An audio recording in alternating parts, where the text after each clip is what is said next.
We just got done installing our new ceiling fan. It is the perfect modern upgrade to our home. It was sent to us by the brand to do a review, so let me walk you through all the pros and cons and our whole installation process. One of the best features is that it can be fully controlled with the remote or with an app on your phone.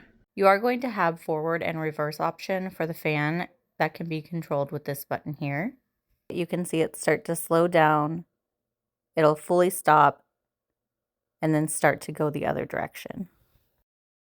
You have 6 different speed options for the fan, and 6 is super powerful and it feels amazing. Another awesome feature is the 3 light settings, which allow you to easily adjust light brightness and color to suit different times of day, and you can set a timer and control the fan and the lights separately. You can find a detailed installation video on the product homepage, or if you contact after sales email. On the instruction manual, they can help solve problems that come up during installation or after it's installed. That added support is awesome. Everything came packaged really well. Here is an overview of everything that came in the box and what it looks like prior to starting installation. The first step we took was attaching the blade arms to the fan body. After those were all attached, we attached the blades, and we chose to have the dark brown side facing down. You have the option to do the black side if you prefer. Once those are on, it's going to start to actually look like a fan. After that, we attached the lampshade to the base, then flipped it over and attached the hanging board by feeding the wiring through and screwing it into place. Then you're ready to move to the ceiling installation, starting with drilling the mount into the ceiling and plugging the control box in. Here is a look at our wiring after we had all our connectors attached.